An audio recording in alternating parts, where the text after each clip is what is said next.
A new plan for tackling teen takeovers announced minutes ago in Detroit. Thank you for joining us on 7 News Detroit at 5. I'm Simon Shaquette. And I'm Glenda Lewis. It's a trend that police have been focusing on in recent weeks.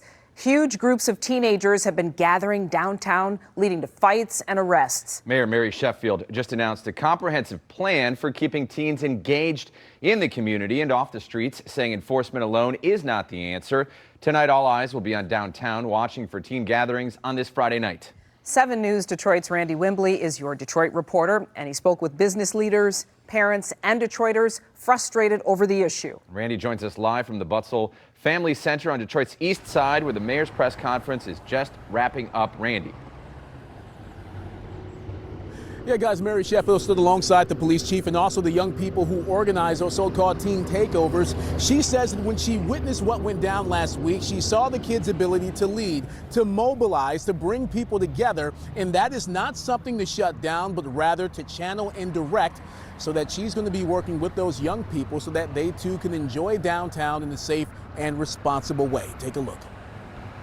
We are actively working with this young group of young people to explore designated spaces in our cities, curated environments, sanctioned gatherings in safe zones where teens can come together, enjoy downtown, and be a part of the life of this amazing city in a structured, supported, and safe way. Mayor Mary Sheffield tackling the so-called teen takeover events in downtown Detroit. The incidents happened March 30th and again on Tigers opening day, erupting into fights and disrupting fans, passers-by, and businesses alike. They're running into stores, just causing trouble, twerking, taking pants down, just doing things. There's little kids that are in restaurants. There's people. So people either get scared or annoyed or they don't want to deal with it and they walk out and leave. Grace Curo sits on the board of the Detroit Restaurant and Lodging Association and owns the iconic American Coney Island, which closed early on opening day, as did other businesses, because of the teen takeover.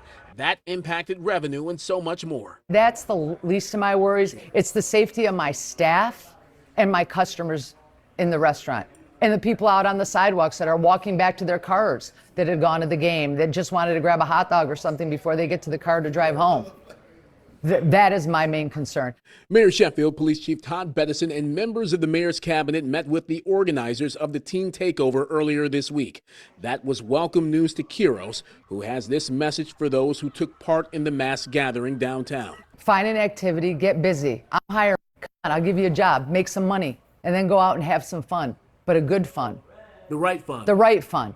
Detroiters I talked with echoed that sentiment. We definitely need, these kids need to be out here doing something more productive, for sure. And then some. Today's world is not like when I was coming up. Kids wouldn't have been out in the I couldn't have been out in the streets. So what kind of parents do they have? It start from home.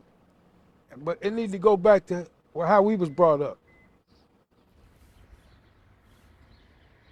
Mayor Sheffield says there's a place for accountability and enforcement, but the big point is that most of the kids who showed up downtown just want to enjoy the city in a safe way, and she's going to be working with the young people to make sure that that can happen. Reporting live on the city's east side, I'm Randy Wimbley, 7 News Detroit. A lot of old school sentiment there, Randy. Thank you for the update.